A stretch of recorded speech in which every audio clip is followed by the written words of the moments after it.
When I first moved abroad, I was really afraid that I would lose access to new books.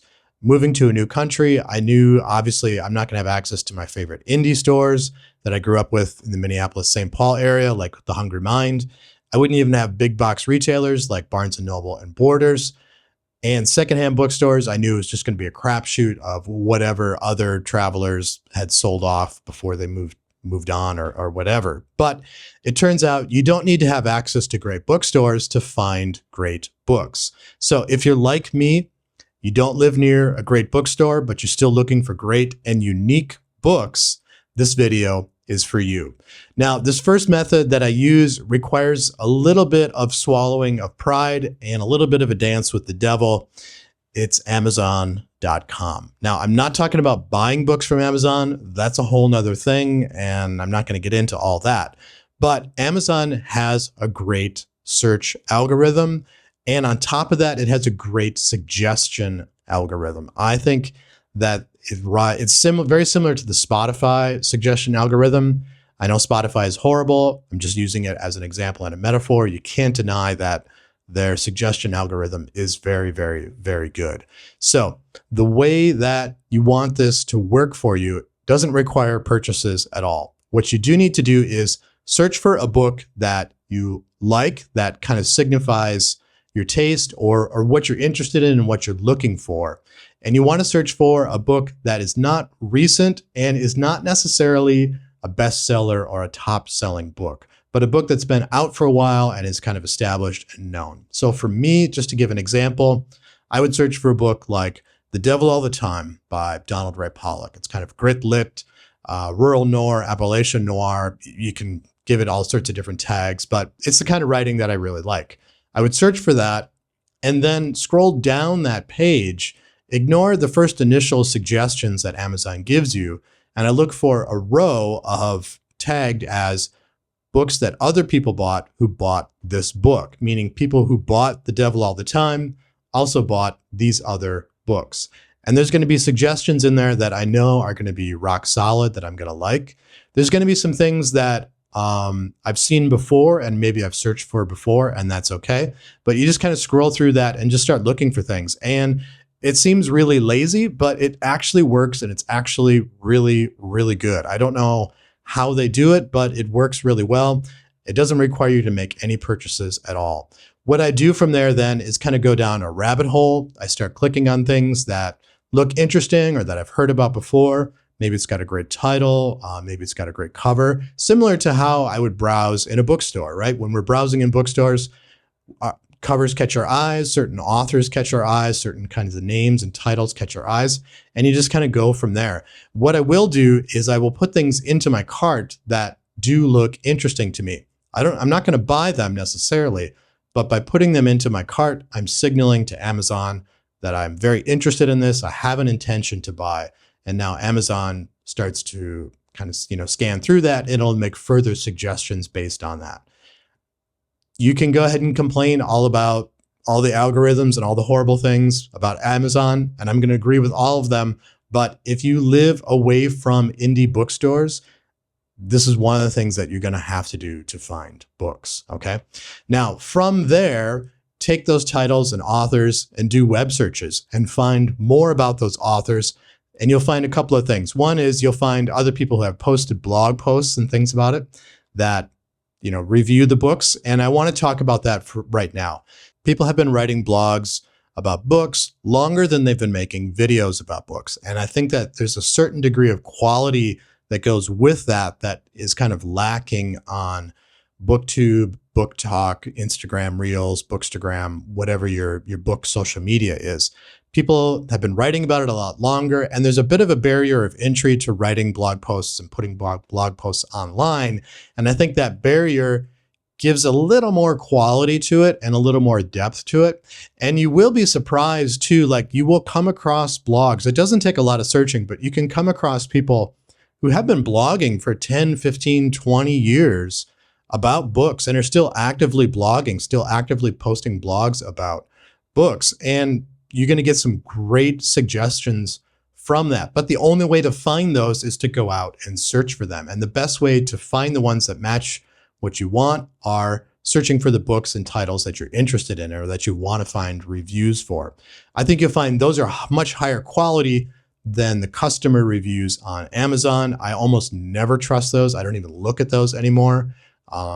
Everybody knows that you can kind of buy and sell those kinds of things. So it's hard to trust that kind of stuff. So that's one great way to do it. Another great thing to be looking for too is on Reddit subposts. Almost all of Reddit, in my opinion, is just a horrible dumpster fire, but there are some good subreddits related to books, related to reading. You will find subreddits for authors and for genres. And if you can find some that are active and well-maintained, you can get some great suggestions on there. You'll also find people posting like, I'm just going to say it because it's a very popular book. I like Blood Meridian. What should I read next? Those can be very good kinds of blog posts too. All right, so another thing to be searching for is the publisher or the press or even the distributor or the imprint of some of your favorite authors. So to give you an example, this is a book I recently got, 1980 by David Peace. I've been reading this series. I have some mixed feelings about it, but overall it's quite good and it's very high quality writing. And it's distributed by Vintage Crime, specifically the Black Lizard imprint. And just looking on the back, it's too small to show on the camera. They do have their own website, blacklizard.com. So I will actually go look at their website and see what other titles they have available. You might be able to buy them directly from the press, especially if it's a smaller press. That's probably an option. Or they will link out to wherever you can buy their books online. And that doesn't always mean an ebook. It could be, it could shoot you over to another bookseller. It's a great way to do it. And by using their link, of course, they're going to get a bit of a kickback on that in addition to, the general sale. So that's another thing to look for. I really do want to stress that looking at publishers and looking at presses is really a great way to find new books. And you will be surprised at how many great small presses are out there. You just need to kind of search and look for them. Again, the best way to find them is usually to find them associated with the authors and the books that you already like. So a small press that I really like is Coffee House Press. Surprisingly, they're generally a literary fiction press from Minneapolis where I grew up. That's how I know them. But I was kind of refreshed and reminded of them because one of my favorite authors, Brian Evanson, publishes on them. And he writes a lot of weird horror, even though they are surprisingly just kind of a lit fic publisher. But it's kind of renewed my own interest in them as a press and as a publisher. So that's been a great way to kind of sort of find new books for me. Now, this last method required me to swallow a lot of my pride. It may not require much from you, but it's using Instagram. I hate Instagram. I hate social media. I hate Facebook, but I've come around and I've kind of come around to using Instagram.